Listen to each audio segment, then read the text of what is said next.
Strategic planning is a crucial management activity that allows the members of an organization to set priorities equitably, allocate resources, strengthen operations, synchronize efforts toward common goals, establish agreements around desired outcomes, and adjust the organization's direction in response to a changing environment. It produces informed decisions and actions that help an organization pursue its purpose for existing and successfully achieve its goals and objectives.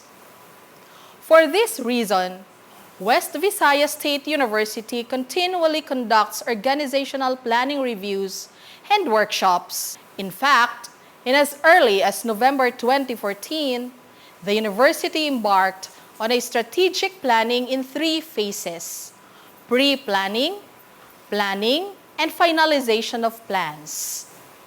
It is the strategic, pivotal, and visionary actions that constitute the bulk of this strategic plan. The strategies guided each unit to identify the respective priority programs, projects, and activities that will enable the university attain its goals and objectives. All the consultations, workshops, and other planning activities were held within the main campus.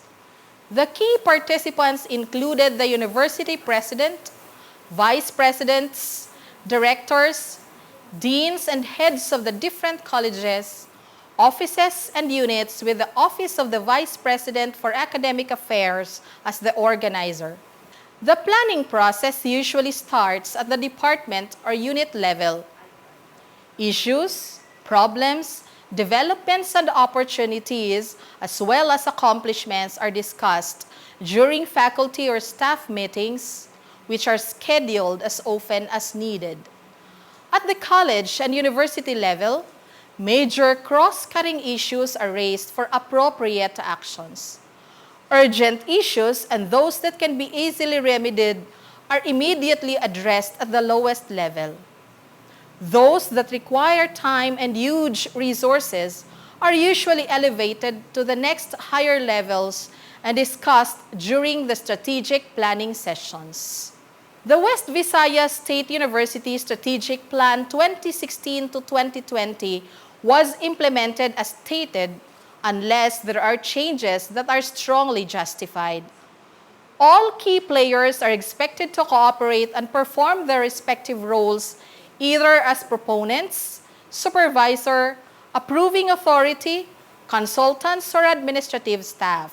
Since the implementation may be affected by the availability of resources, especially funding, the units are strongly encouraged to generate the resources through collaborative undertakings, outright donations from alumni and partners, fundraising activities, income-generating projects, and other means that are allowed by university policies and existing laws. Public-private partnerships are considered as pragmatic and doable strategies in order to realize the plan. This WVSU Institutional Strategic Plan uses a framework for assessing the progress of plan implementation. This assessment framework emphasizes the importance of 1. Methods and tools to capture and measure accomplishments under a given objective or priority. 2. Combining quantitative metrics and qualitative indicators. And 3.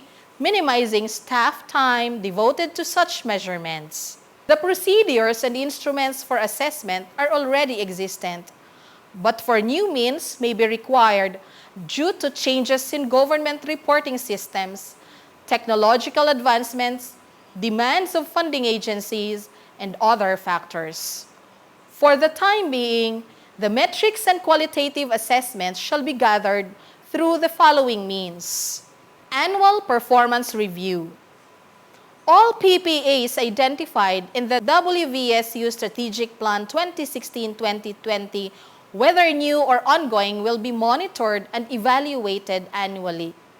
The results of the review and evaluation will be captured in regular and special reports. This way, the units will be able to address hindering factors, anticipate probable problems, apply corrective measures, or come up with an enhancement plan as deemed necessary. The existing performance management team, composed of the university president as chairperson, the vice president for administration and finance as vice chairperson, and the other vice presidents, deans, directors, and campus administrators as members, which was created for the purpose of harmonizing and systemizing the strategic performance management system of the university, has its role expanded to include decision and policy making. The Office of the University Planning and Development serves as the secretariat of the PMT. A monitoring and evaluation team shall be responsible for the actual monitoring of the PPAs in the field. It shall have 4 sub-teams: monitoring and evaluation for instruction, research, and governance. The members of the said sub-teams will be identified by the executive management. The monitoring and evaluation teams shall conduct site visits and submit evaluation reports to the PMT for review. The reports should include the monitor's collective findings and recommendations. The site visits depend on the schedule of project implementation, but at the end of each year, all PPAs as conducted within the year shall be assessed, and the major milestones accomplishments shall be published in the West Visayas State University Annual Report. Midterm and Final Review Conference. A comprehensive review of the West Visayas State University Strategic Plan as a whole is crucial to ensure the successful implementation of plans. An annual or midterm review conference was organized and conducted, first at the unit level and then at the university. It was attended by 94 participants, including the presenters for each college and campus, and the panel of evaluators who critically review the evaluation of program, project, and its budget utilization, explanation of shortfalls and meeting of targets, and recommendations for improvement. The outputs. There were 6 major outputs for the planning sessions: environmental scanning, restatement of the vision and core values, goals and objectives, future scenarios, administrative theme, and strategic and tactical plans or program articulation. Among these outputs, the strategic and tactical plans comprise the bulk of this document. The strategic plans are enumeration of the proposed PPAs under strategy, while the tactical plans are the details of the proposed PPAs. West Visayas State University is a public institution of higher learning that puts high premium on equitable access to quality education. For the College of Education, specific projects were launched to ensure access, equity, and quality among its stakeholders. For access, it included inclusive education, buddy system, Bulig Padayon Tuon, Sagip Eskwela, Dr. Tanaleon and Linia Defensor Educational Fund. For equity, Leaders Academy, intensive let review were created. And for quality, service training in volunteerism and engagement, tutorial activities for Kids Project, GK Child Youth Development Pag-Ulikid, community-based intervention program. Anchored to the university's aspiration to achieve, the college has converted into action the following objectives by initiating and implementing several programs and projects. For Objective 1.1, develop quality graduates through instructional effectiveness through strengthening the selective admission and retention policies and procedures, upgrading qualification and competencies of faculty, staff through degree-based programs, fellowships, professorial chairs, attachments, and industry immersion. Utilizing innovative instructional delivery system such as the use of ICT and facilitate greater access to the information highway. Upgrading instructional delivery through enriched materials, training facilities, and adequate laboratory equipment, providing educational assistance to students through scholarships and financial assistance, utilizing cultural development and positive values orientation for the development of wholesome, refined, and responsible citizens. For Objective 1.2, revisit and enrich curricular programs to foster sustainable development through articulation and streamlining industry-driven curricular program offerings to conform to SHED requirements of lifelong learning and attuned the DepEd's K-12 curriculum. Active promotion of entrepreneurship development through expertise and sharing. Training and financial assistance to potential students entrepreneurs. Review and realign methodologies to encourage competency-based higher-order thinking skills and workforce mobility.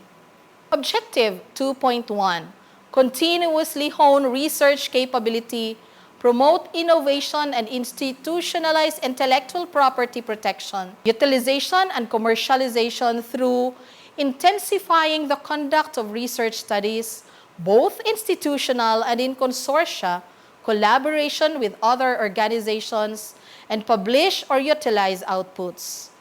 Continuous conduct of research capability building training to improve faculty competencies as well as encouraging them for innovations, inventions, and creative works by providing protection through sound policies on intellectual property rights.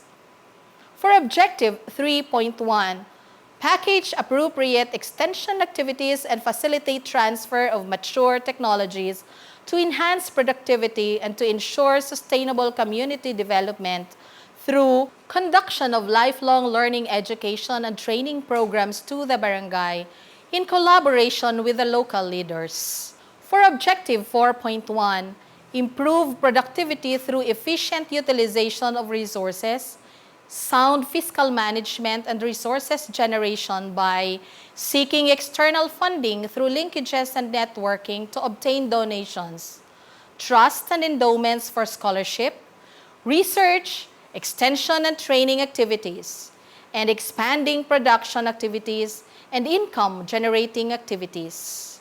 For Objective 4.2, strengthen external linkages for productive partnership by actively engaging in international linkages to keep abreast with world trends and avail of development opportunities along human and material resources.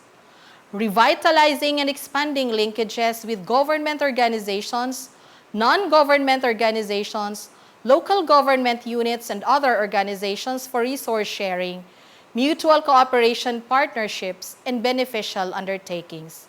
For Objective 4.3, foster management effectiveness and collective responsibility for efficient administration by continually sustaining quality assurance practices, and efforts are orchestrated to ensure Level 4 reaccredited status of the College of Education.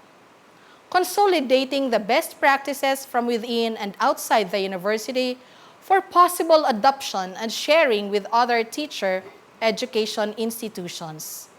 For Objective 4.4, build wholesome corporate image by nurturing a culture that values quality and strive for excellence in both academic and non-academic pursuits, creating an organizational climate anchored on harmony, mutual respect, fairness, and justice. Infrastructure and physical development plan.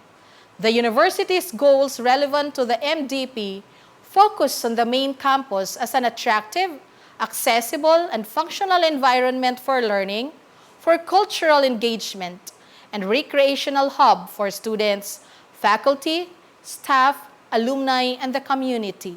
The intent is to consistently develop the campus as an important regional center for intellectual, cultural, and athletic activities and for lifelong learning opportunities. For the College of Education, our newest home is located at the College of Education Academic Building, funded by the COE alumni and the national government with the help of the Davao City's 1st Congressional District Congressman, the Honorable Carlo Alexi B. Nograles. It was inaugurated in June 16, 2018 during the 116th founding celebration of West Visayas State University. Last March 4, 2021, an organizational diagnostic assessment and strategic development planning for future directions of West Visayas State University was held. In this forum, recalling where we wanted to be, determining what we were able to achieve, analyzing what helped us meet our targets, and what posed as obstacles to attaining our goals were discussed. Also, we identified that not only assessment procedures should be employed, but also diagnostic approach as springboard for new and better strategies.